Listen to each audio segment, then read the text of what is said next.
Ya podemos empezar entonces. Listo, bienvenidos a todos. Gracias por estar acá. Es un placer de nuevo poder compartir con ustedes algo de este conocimiento que hemos ido aprendiendo cada día, que hemos sumado con muchos colegas. Hemos estado compartiendo todas estas cosas y de una u otra manera siempre sumamos. Entonces, vamos a hablar hoy de cómo modular la inflamación con la nutrición o cómo los nutrientes, y no solamente los nutrientes, sino algunos suplementos o sustancias que se utilizan a diario en la nutrición o los pacientes lo utilizan como suplementos, pueden afectar o no la inflamación. Vamos a hablar un poco de eso.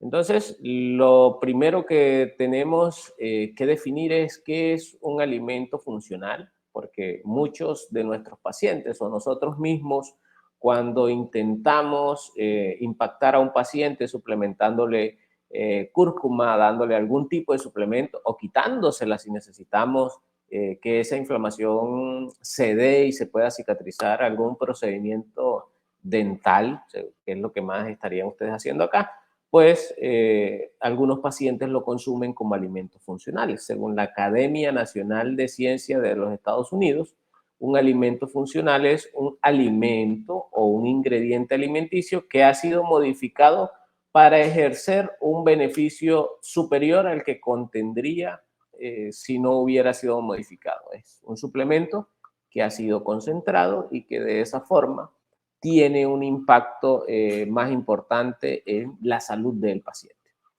Entonces, teniendo en base esa primicia, podemos decir que para que tengamos un estado de salud, el sujeto debe tener un equilibrio al menos en tres esferas: en la alimentación, en el ejercicio y en el aire que respiramos. Dentro de la alimentación, entonces, sin duda debemos tener en cuenta pues los agroquímicos, y si vamos a hablar de alimentación y vamos a hablar de inflamación, todo esto es fundamental porque la mayoría de nuestros alimentos en la actualidad contienen agroquímicos, a menos que tengamos acceso a una región o a un sitio donde consigamos alimentos orgánicos. El resto de nuestros alimentos tienen agroquímicos, muchos han sido procesados, otros contienen preservantes, y aquí hay algo muy interesante. Yo siempre traigo al presente la piña, porque en ocasiones usted va en el supermercado y pasa al lado de las piñas y no huele a piña. Ese es un alimento que probablemente fue cosechado en un estado no maduro de la fruta y que se ha madurado de una manera artificial. Las piñas en general desprenden ese olor que se capta a distancia, y cuando vamos a la finca, yo iba a la finca de mi abuelo y las piñas estaban sembradas a 200 metros y uno olía la piña a 100 metros, 50 metros, el olor que desprendía la fruta, igual cuando vas al mercado. En ese caso, algunos alimentos y frutas es indispensable el olor. Las que huelen más son más saludables que las que no.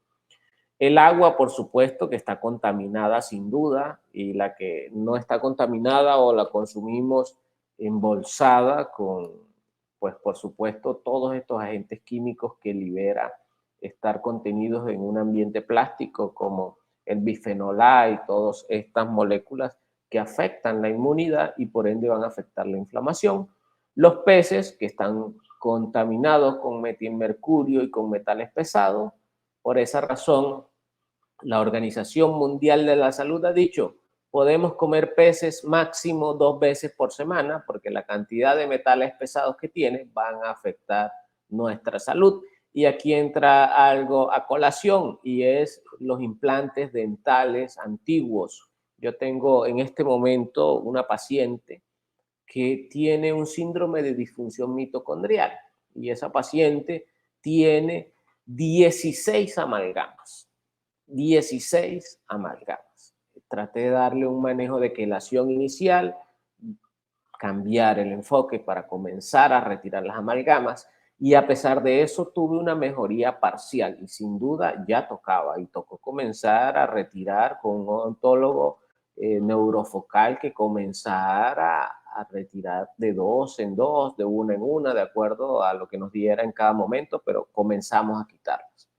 Y otra cosa importante es la temperatura de cocción, pues podemos tener un alimento de buena calidad y al someterlo a altas temperaturas pierde su característica de beneficio y tiende a ser un alimento que ya no genera ningún beneficio para el sujeto.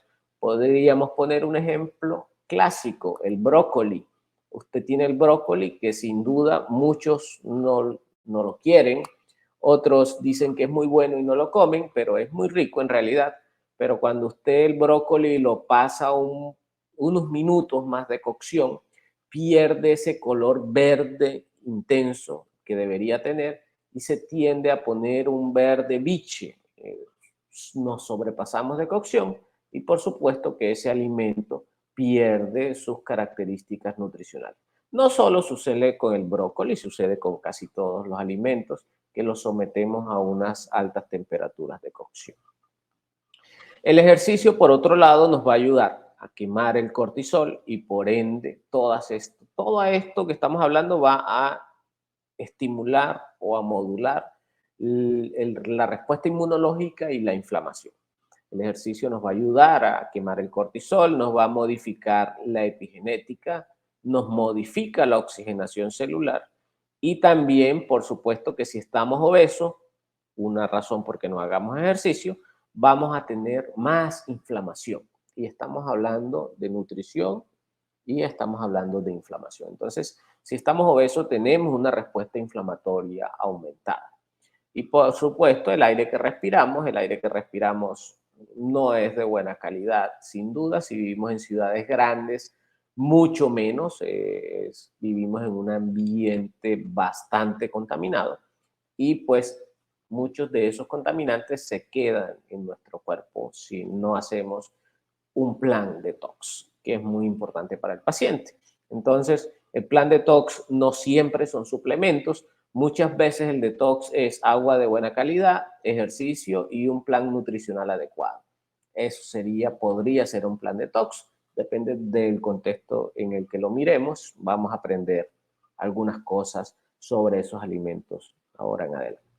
Entonces, mire, en el 2000 no he encontrado una bibliografía al respecto un poco más reciente, pero según la revista americana de nutrición clínica, publica este gráfico donde por allá en los años 1700 consumía una persona al año aproximadamente entre 3 y 4 kilos de azúcar al año, en 1700 más o menos.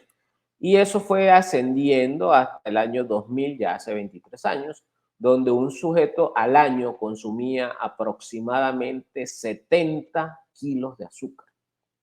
¿Cuánto estamos consumiendo hoy? Eso sería una gran pregunta que deberíamos hacernos. ¿Cuánto estamos consumiendo hoy de azúcar? ¿Cómo podemos hablar de inflamación y cómo podemos hablar de nutrición si no hablamos del azúcar, que es el gran agresor que tenemos en la actualidad, que está afectando a nuestros chicos, adultos, viejitos, a todo el mundo? Todos los alimentos están con sobrecarga de azúcar. Y miren que si vemos a Latinoamérica, por ejemplo, consumimos en Latinoamérica 3 veces el nivel máximo de azúcares adicionados con respecto a la población, al resto de la población. Y Colombia específicamente, en Colombia es el país de Latinoamérica donde se ha aumentado el consumo de azúcar más rápido en toda Latinoamérica. Entonces, estas son cifras de la Organización Mundial de la Salud. También aquí en América Latina, pues México en bebidas azucaradas nos está ganando por allí en Norteamérica, pero por aquí aparecemos nosotros en cuarto lugar. Ya Estados Unidos no avanza mucho, pero no es porque no estén consumiendo, es porque el consumo no aumenta, porque si ya todos consumen, ya no hay forma en que aumente más. Igual sucede con la diabetes y con otras enfermedades metabólicas en Norteamérica. Entonces, pero, ¿qué es el azúcar? ¿Qué es el azúcar? ¿Qué es eso que nos enferma, nos mata y no podemos evitar comer azúcar?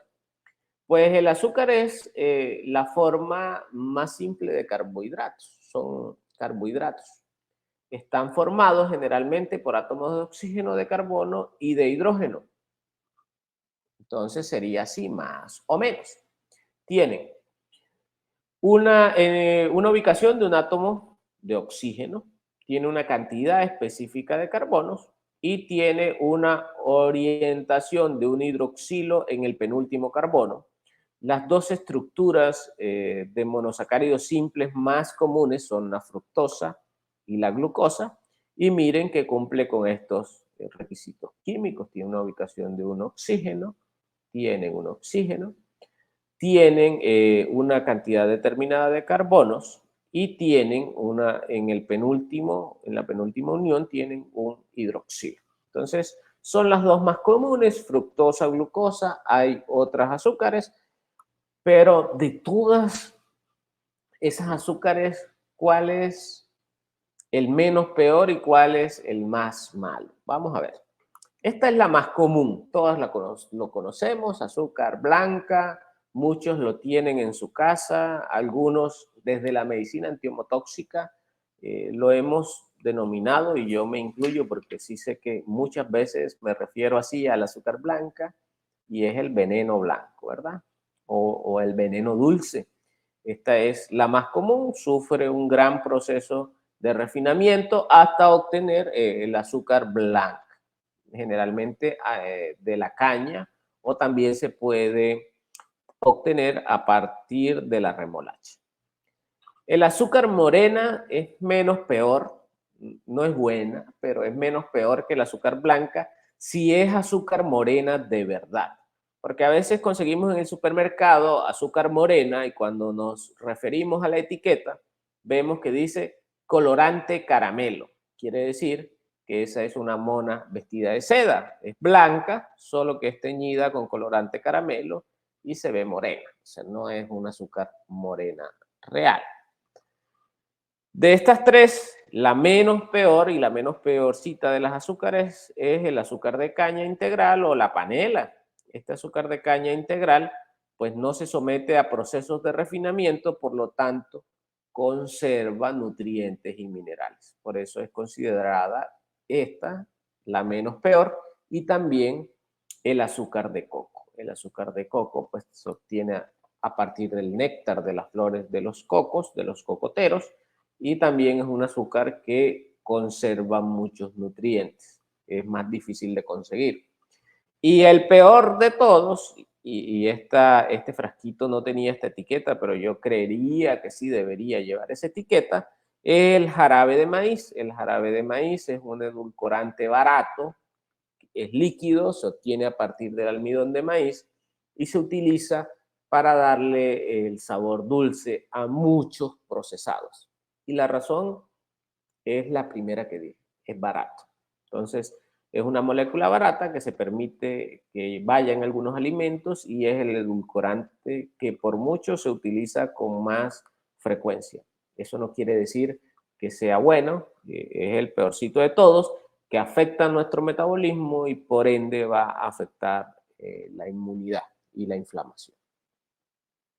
Entonces, tenemos para conocer ese estado de inmunidad y de nutrición, tenemos que irnos a la pirámide funcional. La pirámide funcional es esta.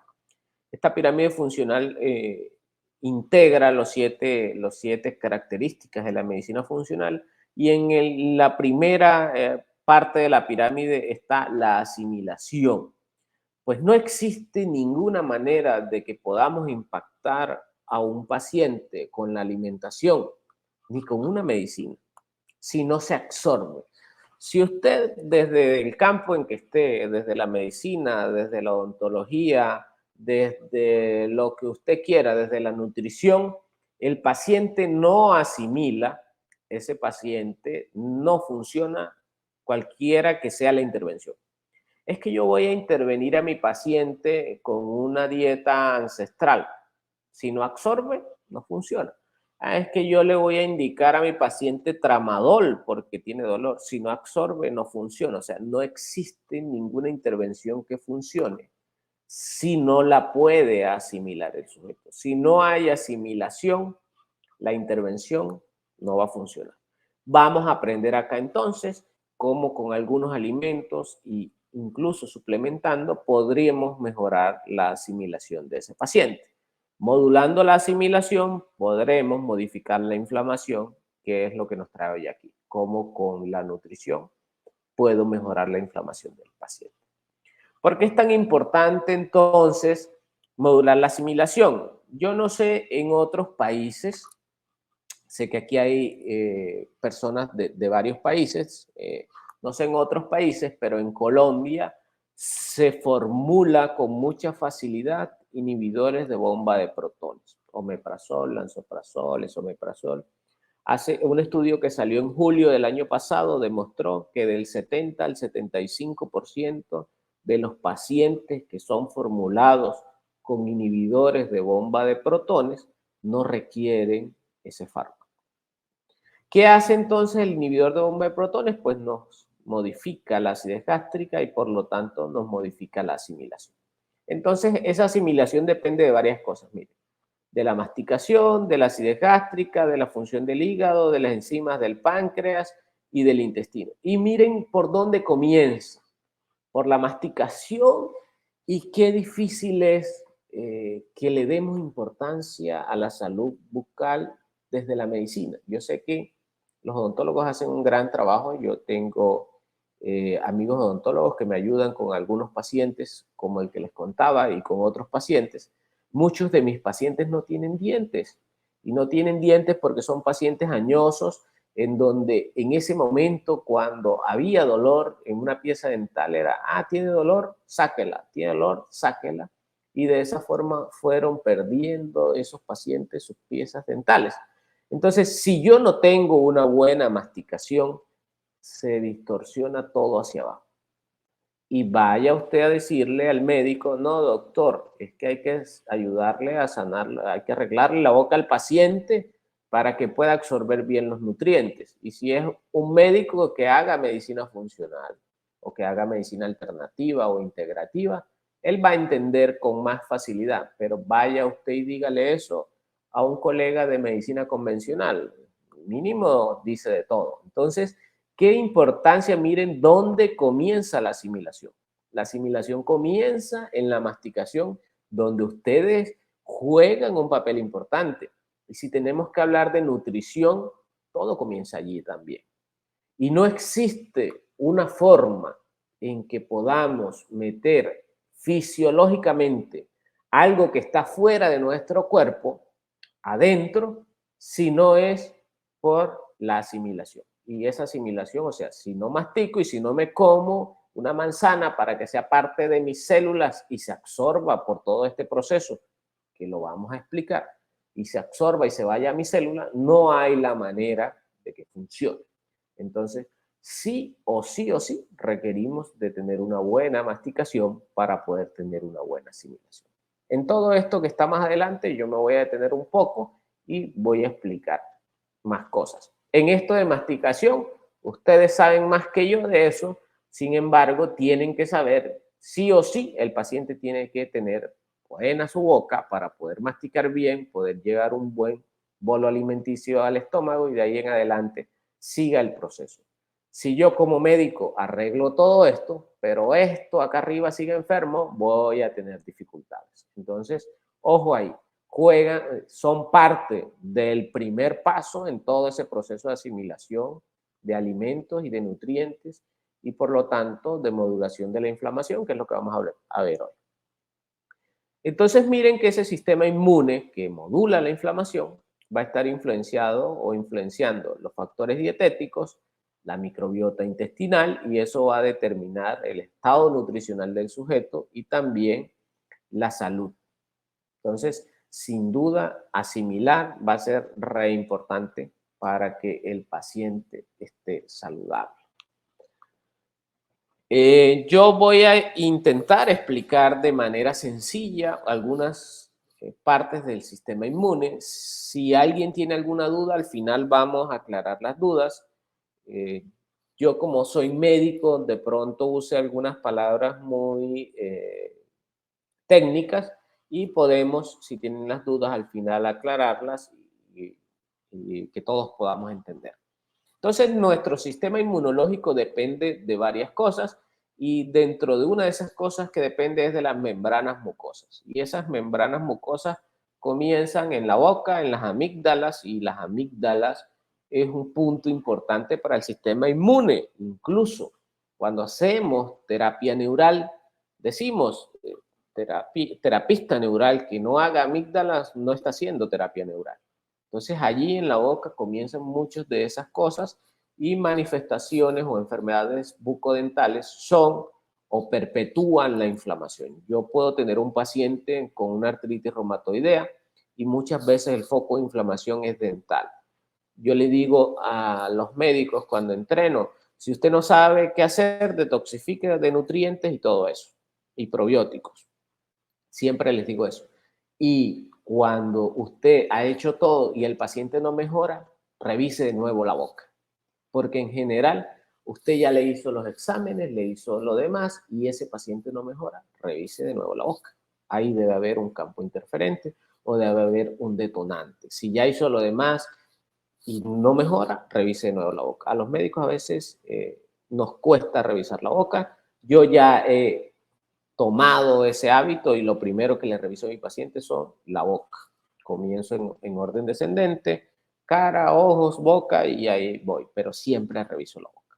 Entonces ese sistema inmune está conformado por algunas células específicas en las que voy a detallar, como las células T, los macrófagos y también estos vasos linfáticos y la médula ósea. En la piel también es muy importante para ese sistema inmune. Entonces, ese sistema inmune pueden pasar varias cosas. Lo primero que puede pasar cuando está un paciente afectado es que el sistema inmune o esté hiporreactivo o esté hiperreactivo. En ese caso, si está hiperreactivo, ese paciente va a estar en inflamación. Y ahí es donde llegamos hoy a esta conferencia. Nutrición e inflamación, o sea que el sistema inmune hiperreactivo, inflamado. Hipo, ese paciente que le da infección, accesos dentales, infecciones recurrentes en la boca, estomatitis, todo eso, a ese paciente está hiporreactivo y podría tener un sistema inmune hiporreactivo. Vamos a enseñar a intervenir eso. Y miren que de todo eso comienza esa inmunidad en las barreras epiteliales y esas barreras epiteliales están desde la boca al ano, la que se encarga de asimilar, pero tenemos la piel, tenemos las mucosas vaginales de los oídos y otras membranas mucosas. Toda esa inmunidad entonces puede ser innata o puede ser adaptativa y esta innata quiere decir que encuentra un microorganismo y reacciona inmediatamente y la adaptativa es que crea anticuerpos y que recuerda. Este es el tipo de inmunidad que se utiliza, por ejemplo, en las vacunas, donde se le inyecta un pedazo de un virus o de una bacteria, un fragmento, o una información, un antígeno o una información genética con las nuevas vacunas del COVID que tenían información genética. El cuerpo las reconoce, genera anticuerpos y cuando esa infección vuelve, ya la respuesta inmunológica se hace más rápida. Si eso no es así, pues miren el tiempo en que demoramos más o menos 10 días en tener anticuerpos. O sea que desde que nos aplican una vacuna, a los 10 días aproximadamente ya vamos a tener anticuerpos. Ese sistema inmune entonces está localizado en el tejido linfoide asociado a mucosas y ese tejido linfoide asociado a mucosas contiene el 80% de los linfocitos. Por esa razón, los alimentos que están en contacto con las mucosas, específicamente con el tejido linfoide asociado al sistema gastrointestinal, van a impactar directamente en el sistema inmune, van a impactar en la inflamación, que es lo que hoy nos tiene acá. Tenemos linfocitos B, tenemos linfocitos T, tenemos natural killer, fagocitos, granulocitos, y ese sistema inmune no solo tiene como función atacar.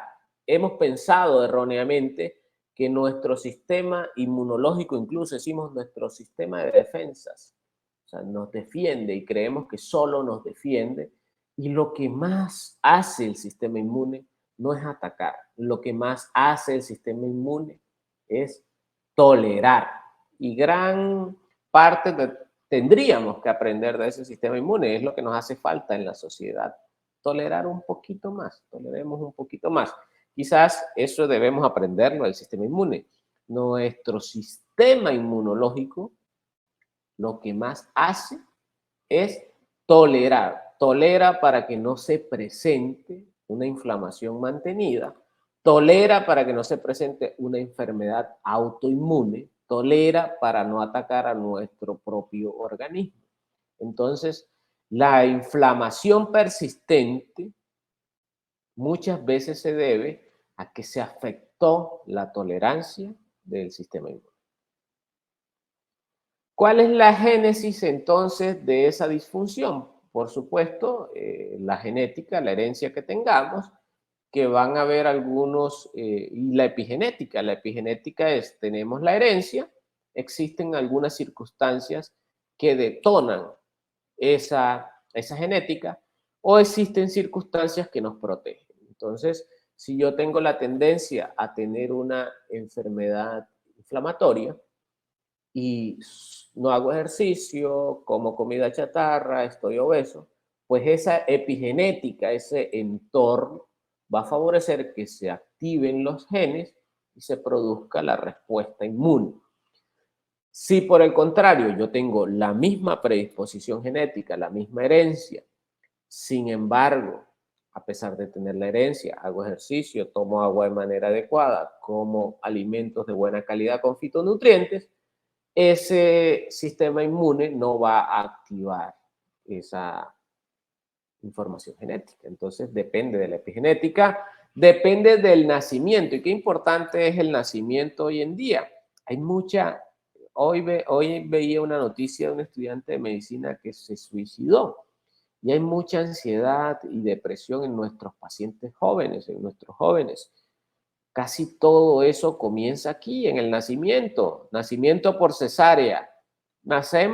Si nacemos por parto vaginal, lloramos y nos tragamos las bacterias que mamá tiene en vagina. Y esa es nuestra flora inicial. Si nacemos por cesárea, todo está estéril. No hay bacterias. Entonces, porque se infecta mamá. Ahí comienza la disfunción. Y después de que nacemos y que crecemos, quizás nos dieron leche de fórmula, de tarros, de fórmula, leches procesadas, y después nuestra alimentación carece de verduras, carece de nutrientes, pues nuestra flora va a estar alterada y nuestro sistema gastrointestinal alterado.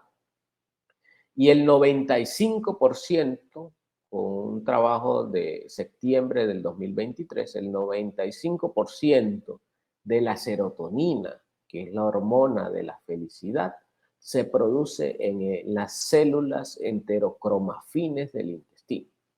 Entonces, si tienes un paciente ansioso o deprimido en la casa o conoces a alguien, independiente de lo que sea que le estén dando o si no están dando nada, dar probióticos y alimentos que modulen su flora intestinal va a sumar para que comience a producir más serotonina, más hormonas de felicidad. Y sin duda, pues el uso de antibióticos indiscriminados es brutal. Hay pacientes que llegan a la consulta y dicen, doctor, me quería dar una gripa, pero ya tomé acitromicina y se me quitó. Y sabemos que el 80% de los cuadros respiratorios superiores, inicialmente los primeros 3 días, son virales, no requieren antibiótico.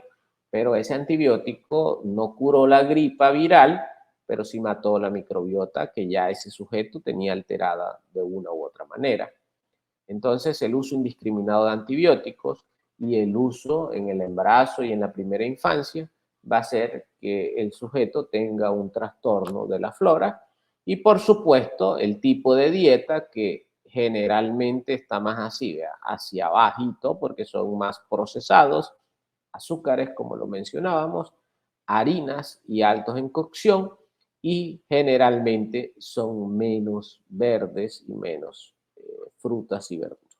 Entonces la dieta altera también la microbiota y eso va a producir sin duda que haya un síndrome de intestino permeable, hiperpermeable, porque el intestino es permeable. Y ese aumento de la permeabilidad intestinal va a generar inflamación. Entonces vamos a ver cómo es ese proceso en el que se llega hasta esa inflamación, que es lo que vamos a ver hoy. Cómo con alimentos o con la nutrición puedo intervenir en la inflamación del sujeto. Entonces, hay trabajos que demuestran que hay muchísimos genes involucrados con el sistema inmune. Hay algunos alimentos como el café descafeinado o el café instantáneo. Si usted toma café, no está mal, está bien, perfecto. Tomar café, si está indicado, es bueno. Yo le mando a mis pacientes café, 2 cafecitos, máximo 3 al día, que sea de café hecho en cafetera o de cuncho, le decimos acá en la costa colombiana, de cuncho o preparado, no café instantáneo. El café instantáneo y el café descafeinado, algunos trabajos, como puedo mencionar algunos acá que están en esta diapositiva, al parecer inducen algunas enfermedades inmunológicas, dentro de estas la artritis reumatoidea. Eso está en estudio, no hay un consenso en eso, pero sí hay unos reportes de casos y algunos trabajos en los que eso se ha presentado. Entonces, si tomas descafeinado o tomas instantáneo, cámbialo a un orgánico molido. Molido es la palabra. Entonces, ¿cómo puedo yo afectar ese sistema inmune con algunos alimentos? Estamos viendo la nutrición y vamos a comenzar a hablar desde los niños. No necesitamos impactar solo cuando estén ya adultos o cuando nos lleguen con la dentadura dañada, pues ustedes lo saben muy bien que cuando la salud bucal comienza desde acá, desde chiquitines, y ese sistema inmune se ve impactado de una manera positiva por el calostro bovino. El calostro y la leche generan unos factores inmunológicos que estimulan de manera positiva a los pacientes. Ojo, estoy hablando del calostro, no de la leche entera. Ahora usted llega, ay, es que yo tengo 40 años y el doctor me dijo que tomara leche. No estoy diciendo eso en este momento. El único mamífero del planeta que toma leche después del destete somos nosotros. No hay una cebra tomando leche vieja o un elefante o un caballo. No hay mamíferos que tomen leche de manera intencionada como adultos. Porque puede decir, es que yo le echo al perro de la casa leche y se la toma. Él no la está tomando de manera intencional. El único mamífero que toma leche después del destete de manera intencionada en este planeta somos los humanos y de otra especie, no de nuestra misma especie. Y miren cómo cambia entonces las inmunoglobulinas que tiene cada una de esas leches. No es lo mismo una leche de caballo a una leche de vaca, una leche de oveja, una leche de cerdo. Y miren los humanos cómo tienen más inmunoglobulina A en comparación con las otras especies. Entonces, no es lo mismo tomar leche humana que tomar leche de otro animal, ni tampoco es lo mismo tomar leche como ser niño a ser adulto. Son completamente distintas las cosas y tampoco es igual tomar calostro que tomar leche entera.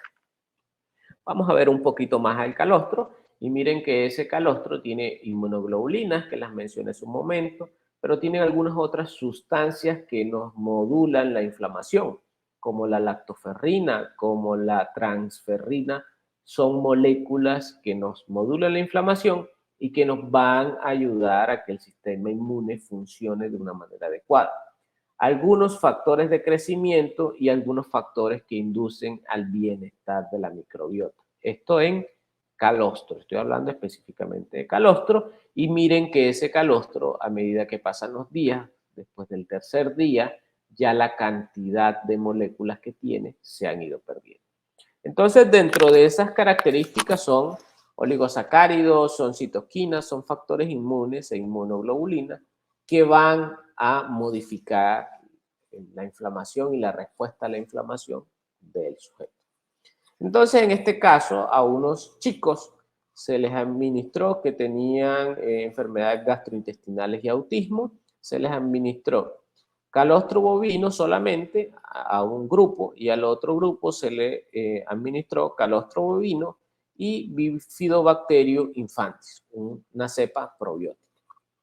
Le mejoró, miren cómo hubo el cambio cuando solo se le administró calostro bovino, que es el que está más oscuro, hubo más respuesta en la diarrea, en la constipación, en el dolor y en la producción de gas cuando se asoció a un probiótico.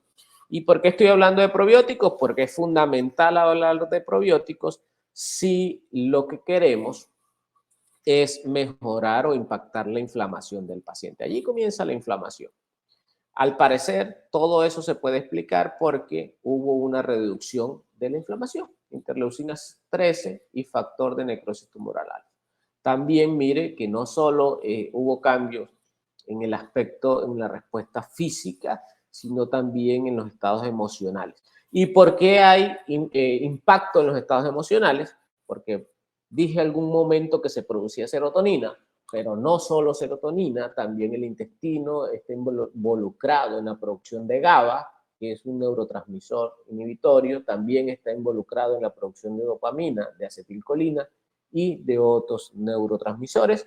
Y miren cómo en su totalidad, en la irritabilidad y en cada una de estas características, incluida la hiperactividad, que es uno de los inconvenientes que hay a veces en pacientes con autismos, fueron impactadas solo dando Bifidobacterium infantis asociada al calostro.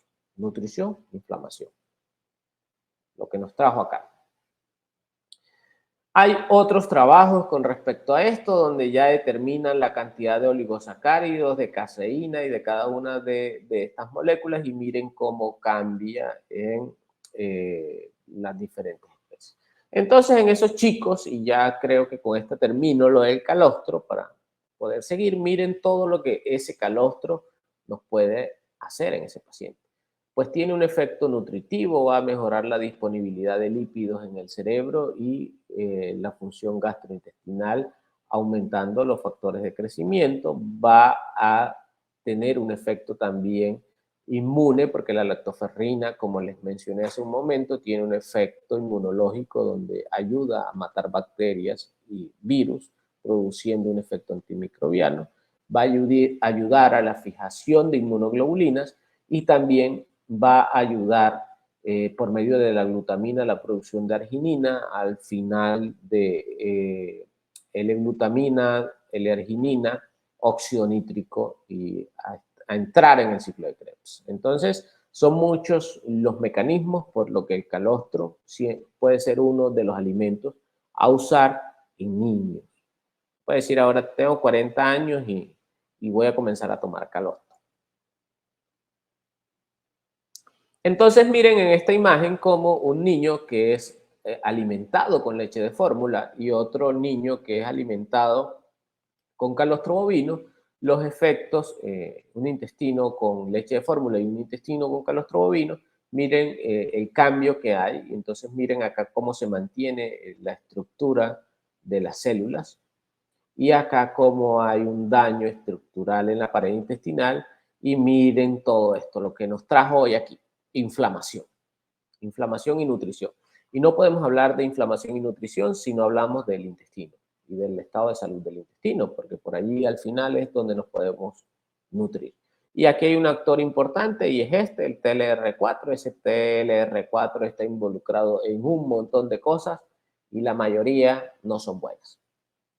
Acá por este otro lado podemos ver la interleucina 10, es una molécula antiinflamatoria y cómo cambia esta leche de fórmula con respecto a calostro. Entonces, si se comienza desde allí con inflamación, hay muchos trabajos al respecto, yo no me voy a detener acá, pero sí quise mostrarles que estamos hablando en base a evidencia científica, no estamos acá improvisando y diciendo conceptos de mi práctica clínica, sino cosas que ya se han demostrado. He mencionado entonces que para modular la inflamación iba a ir discerniendo sobre algunas moléculas. Otras no las voy a mencionar porque ustedes las conocen muy bien, pero no voy a detallarlas, pero sí se las voy a mencionar al final. Uno de esos alimentos o de esas sustancias que se utilizan, incluso que el paciente le llega a usted a la consulta, doctor, es que yo ya estoy tomando Ganoderma lúcido. ¿Ha escuchado Ganoderma lúcido?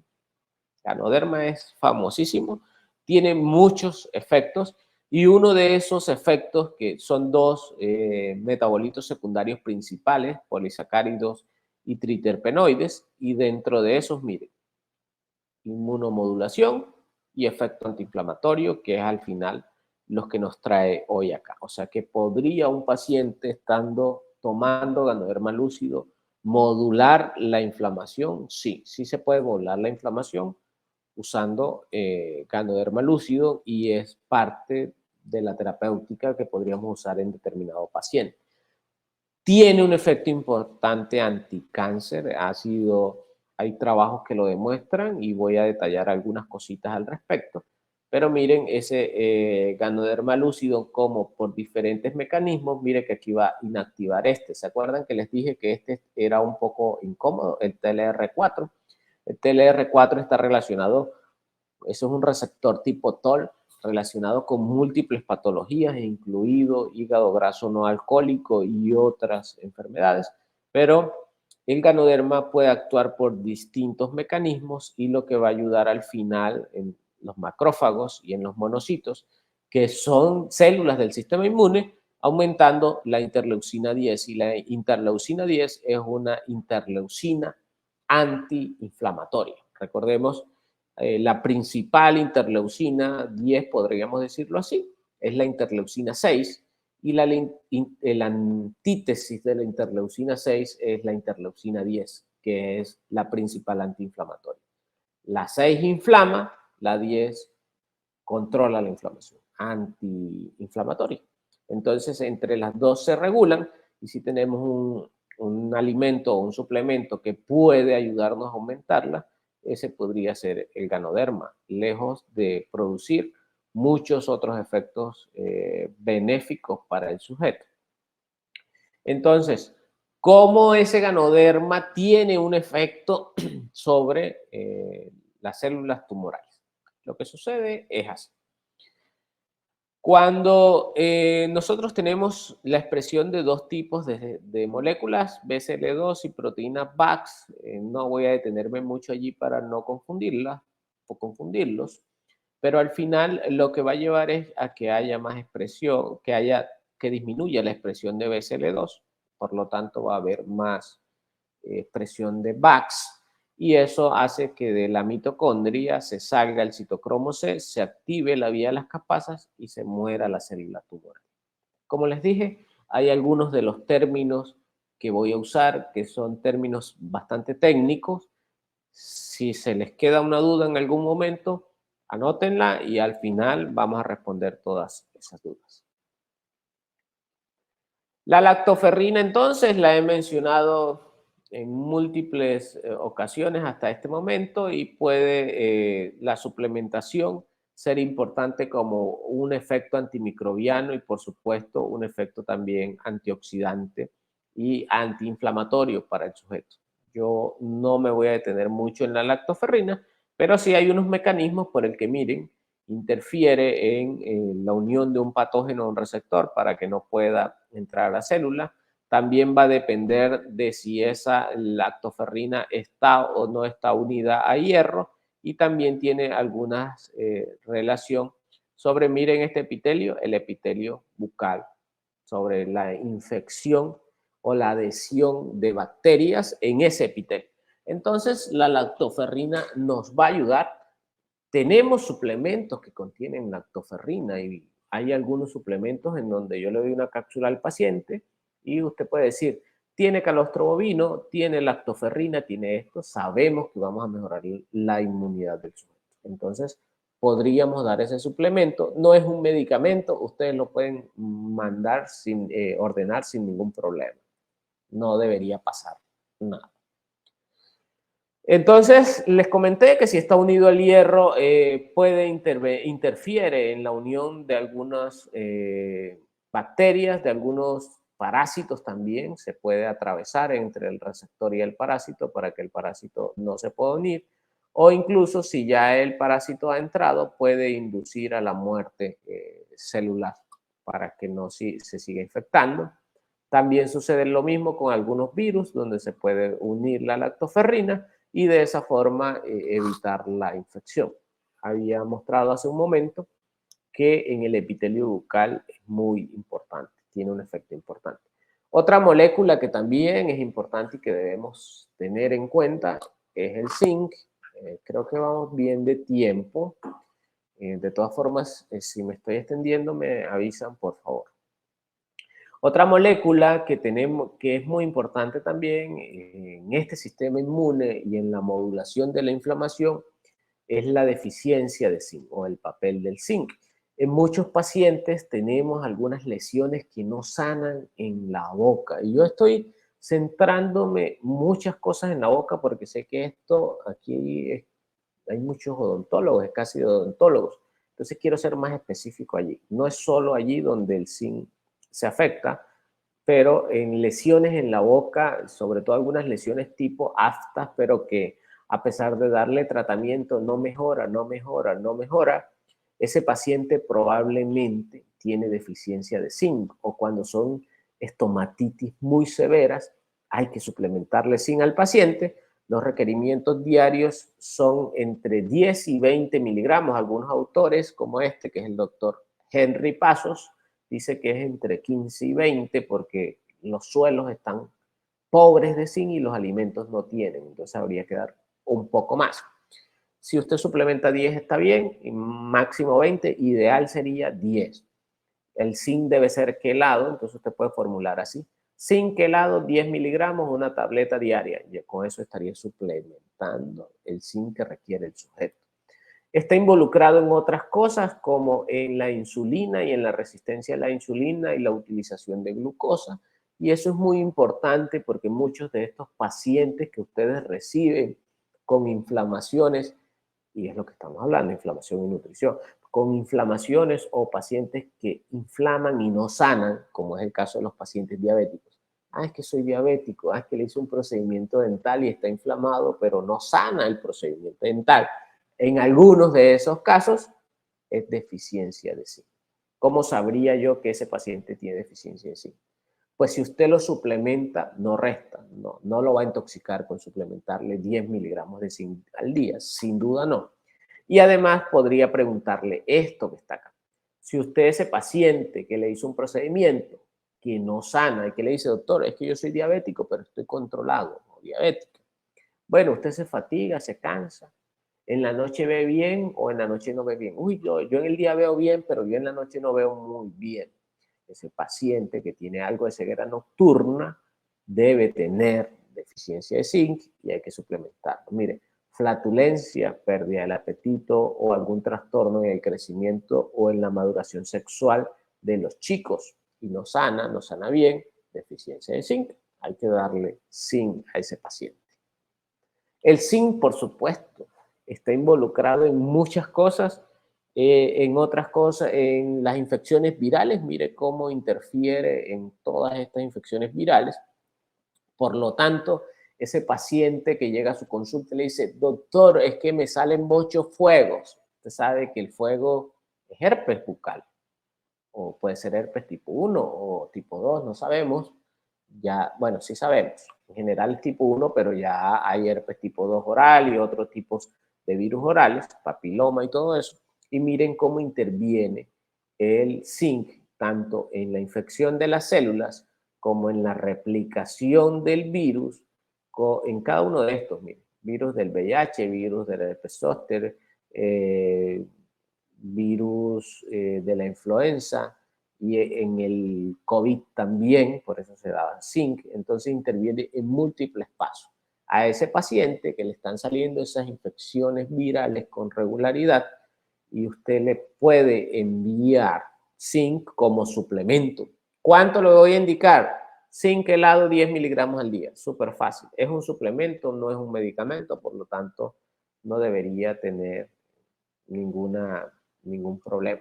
Miren que el zinc es tan importante que esa inflamación que produce la deficiencia de zinc hace que los bebés nazcan antes de tiempo. Entonces, no es solo un factor incidental y es muy, muy importante. Yo no sé hasta qué punto las mujeres embarazadas pueden hacerse procedimientos dentales, pero lo que sí sé es que si usted sabe que su paciente tiene deficiencia de zinc, así está embarazada, la suplementación de zinc no debería hacerle ningún problema. Al contrario, va a evitar que tenga un recién nacido pretérmino. Esos son trabajos del 2022, no son trabajos viejos, son trabajos buenos, nuevos e importantes. Y miren que aquí aparece nuevamente el TLR4, ha aparecido en todos lados. Este está en todos lados cuando hablamos de inflamación. Lo vimos que podríamos dar ganoderma, impactarlo. Vimos que podremos impactarlo con el zinc y cómo ese zinc interviene en varios puntos, de manera positiva o de manera negativa. Y sobre todo, miren, evitando que el TLR4 sea activado por algunos polisacáridos y afectando la célula, al final produciendo infección celular de la célula o inflamación. Ese zinc juega otros papeles importantes, tanto, miren, como hay una señal proinflamatoria. Estamos hablando de nutrición e inflamación. Yo no voy a ser muy técnico en estas imágenes para hacerme entender, pero sí las quise traer acá para que ustedes se den cuenta que estamos hablando de trabajos que ya están hechos, que ya se describieron, cosas que ya están demostradas y cómo actúa cada uno de esos nutrientes que pueden estar en los alimentos o podemos suplementarlos. Entonces, miren, una señal proinflamatoria, una señalización de esa vía de inflamación, cómo puede ser bloqueada o inhibida negativamente con el zinc. Estamos hablando entonces de que dijimos que en esta conferencia vamos a aprender algo de inflamación y de nutrición y cómo con nutrientes o con suplementos asociados al zinc podemos impactar en la inflamación. También podríamos, miren, impactar de manera positiva en estas vías antiinflamatorias, son estos que podemos ver en verdecito, e impactar de manera negativa la inflamación. Y mira, acá está esta famosa que les he mencionado, la interleucina 6, que no se escapa de ninguna. Cuando hay inflamación, ella está. Si ella no está, no hay rumba. La rumba comienza con interleucina 6, inflamación. Sin interleucina 6, no hay rumba. Y el que llega a pagar la rumba, el policía, es la interleucina 10, por decirlo, y estoy hablando a grandes rasgos. Yo creo que ni siquiera a grandes, a gigantes rasgos, porque es una forma simple de describir un proceso que es verdaderamente más complejo de explicar. Esa inmunidad y esas señales que produce el zinc, pues van a interferir por otras vías de inflamación. Y miren los que están acá, siguen estando en todos lados. TLR4 está en todos lados y también interleucina 6 si hablamos de vías de inflamación. El zinc entonces nos disminuye o nos modula las especies reactivas de oxígeno porque tiene un impacto positivo o hace parte de la superóxido dismutasas y de algunos otros antioxidantes, y al inhibir las especies reactivas de oxígeno, se van a inhibir estas vías de señalización que llegarían al núcleo con el factor nuclear kappa beta a codificar algunas moléculas de inflamación o no, o antiinflamatorias, depende de cada uno de los casos. Entonces, en resumen, con respecto al zinc, podremos decir entonces que tenemos una gran serie de oligoelementos que todos tenemos estos cofactores, y el que interfiere o interactúa más, porque no interfiere, interactúa, el que interactúa más con reacciones enzimáticas es el zinc, 152 reacciones enzimáticas. Y por eso he ahí la importancia de ese oligoelemento en nuestros pacientes que queremos o que queramos modular la inflamación. Si lo explicáramos en este gráfico, podría ser, miren, haga de cuenta que usted va de un sitio A, que es este estadio inicial, a un sitio B, que es el estadio final, o de una ciudad a otra. Y hay una montaña, podría subir la carretera de la montaña y bajar hasta acá, o podría pasar a través de un túnel. Si usted sube la carretera va a demorar más tiempo y va a gastar más gasolina y va a desgastar su vehículo. Si usted pasa por el túnel, va a demorar menos tiempo, va a gastar menos gasolina y va a esforzar menos a su vehículo.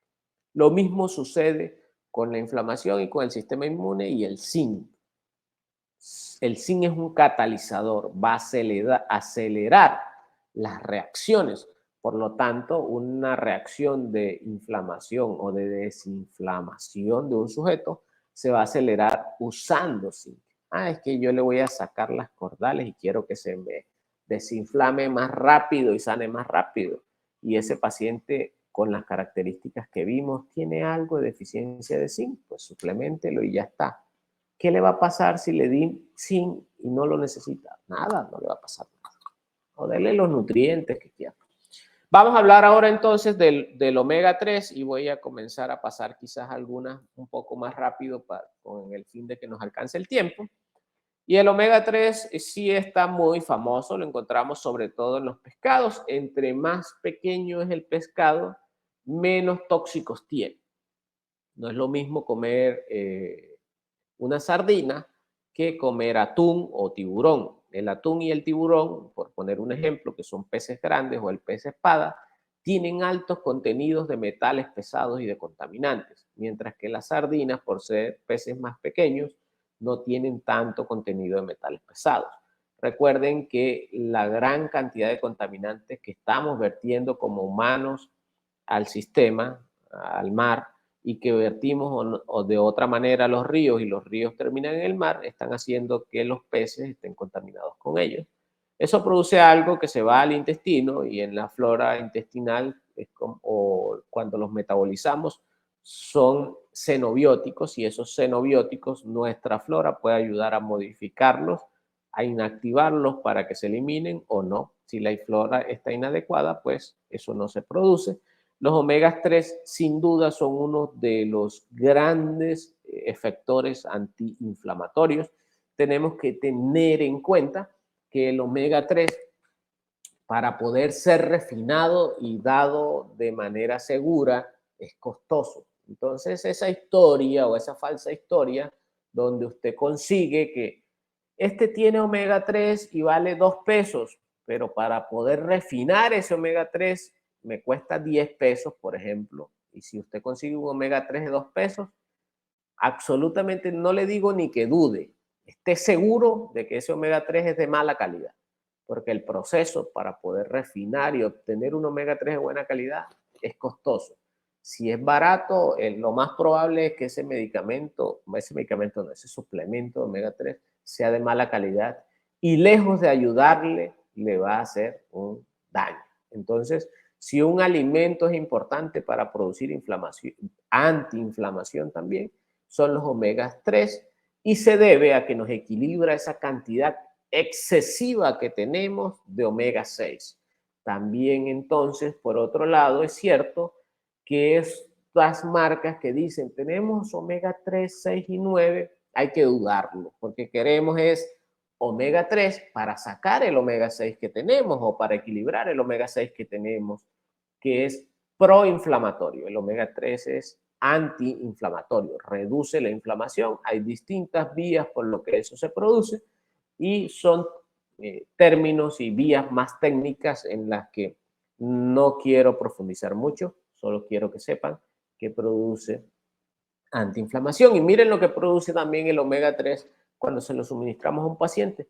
Produce un estado de eubiosis, o sea, de bacterias intestinales adecuadas.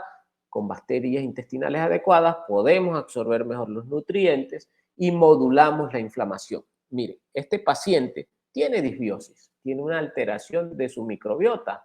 Ha alterado estas bacterias adecuadas por unas bacterias inadecuadas, por muchos factores como los que he mencionado.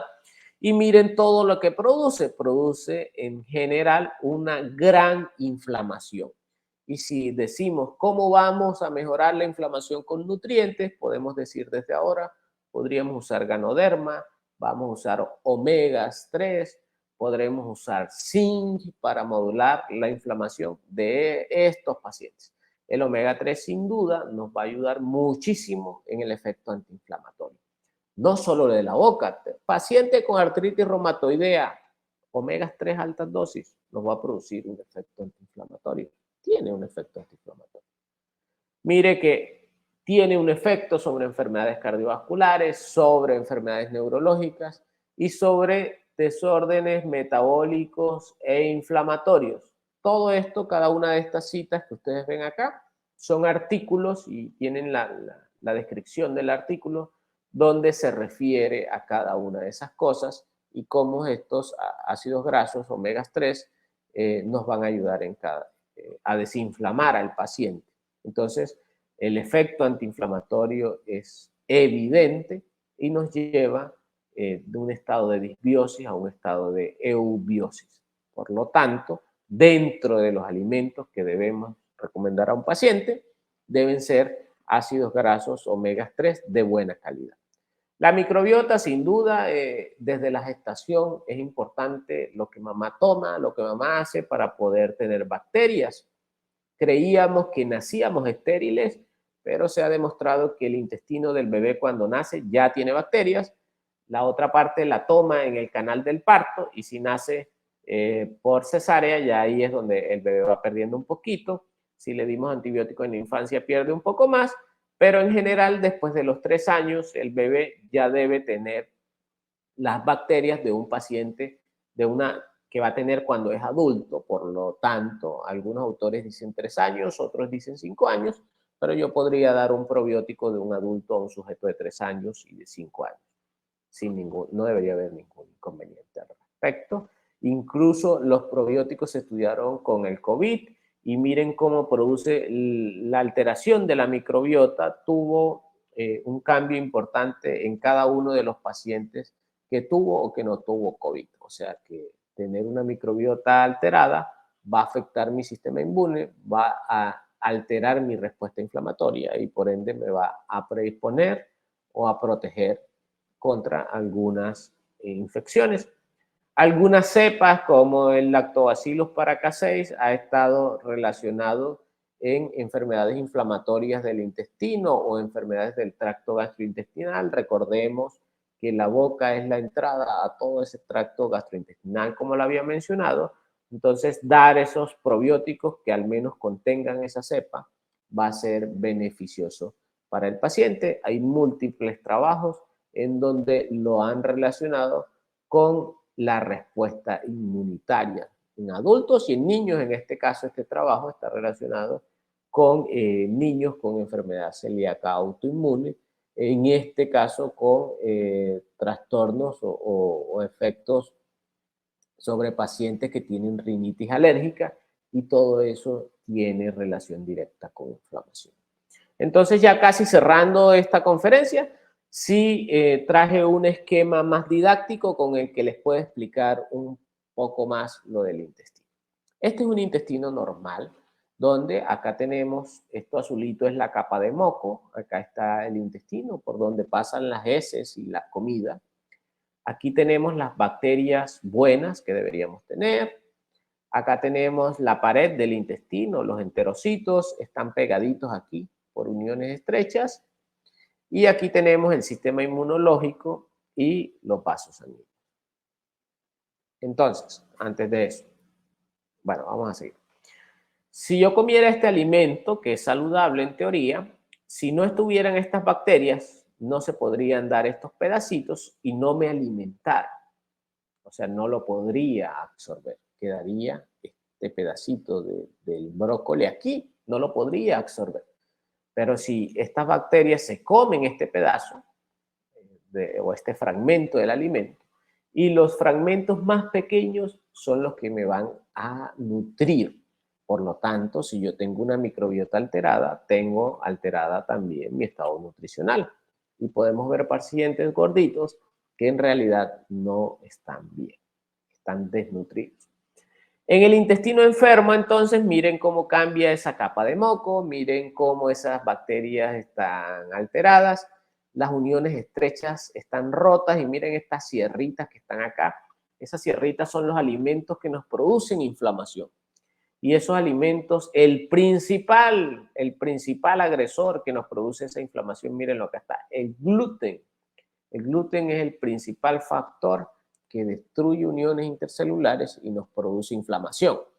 Por lo tanto, y es difícil, qué difícil es quitarle el gluten al paciente. Yo le digo al paciente, deje 3 cosas, el cerdo, los lácteos y el gluten, y dice, ¿y ahora qué como? Solo se le quitaron, lo que sea menos eso. Vamos a hacer la dieta del pan, lo que sea menos pan. Esa es una buena dieta para ayudar al intestino. Entonces miren que este pedacito de alimento saludable que no podía pasar, ya logra pasar porque el intestino está dañado. Cuando llega aquí el sistema inmune lo reconoce porque no debe estar allí. Dice, oiga, usted es extraño, ¿qué está haciendo aquí? Y reacciona. Entonces el paciente come un alimento que debería ser saludable, pero le produce distensión, dolor, distensión abdominal, dolor, hipersecreción, diarrea, va al baño, malnutrición, por supuesto, enfermedades crónicas, inflamación, todo eso, y activa estas vías TH17 que producen inflamación. O sea, hemos dicho que los omegas 3 nos ayudan a quitar la inflamación, hemos dicho que podríamos usar Ganoderma también, el zinc, y ahora estamos diciendo que el gluten sí produce inflamación. O sea, que quítenle el gluten a ese paciente que está muy inflamado. Tienes un paciente con una enfermedad que tiene mucha inflamación, debes quitarle el gluten y los agresores del tracto gastrointestinal. No hay ninguna duda de eso. Entonces, antes de finalizar, y creo que estoy justito de tiempo, pero sí ya alcanzo a mencionarlo, yo no he introducido en estas diapositivas la cúrcuma, porque ustedes saben más de cúrcuma en este momento. Yo creo que los odontólogos saben más que muchísimos médicos de la cúrcuma. La cúrcuma tiene un potente efecto antiinflamatorio y cuando se asocia a pimienta negra, se aumenta la absorción en el intestino 1000 veces. Si usted quiere que su paciente desinflame, suplementesela, pero ojo, si usted quiere que el paciente inflame para que repare, como hacer un implante dental, por ejemplo, tiene que quitarla porque no va a pegar. Entonces, no ande mucho en eso porque sé que lo han tratado aquí, que lo van a tratar en otras conferencias y quise dedicar el tiempo para poder expresárselo y poderle mostrar estos nutrientes. Ahí tenemos, bueno, acá están las redes, acá está el grupo de medicina funcional de Latinoamérica. Hacemos parte de este grupo muchos médicos, nutricionistas, odontólogos, todo el que quiera ser parte puede hacerlo. Ahí se comparte casos, se hacen preguntas. Tengo un paciente de esta manera, de esta otra manera. ¿Qué puedo hacer? ¿Qué me recomiendan? Y entre todos nos ayudamos. Hay personas que saben muchísimo, hay personas que saben intermedio y hay personas que están empezando y que saben un poco menos y eso es genial porque cada quien desde su perspectiva da un punto de vista. Así que no tengan pena hacer preguntas allí inocentes si creen que son inocentes porque de todo va a haber para aprender. Entonces,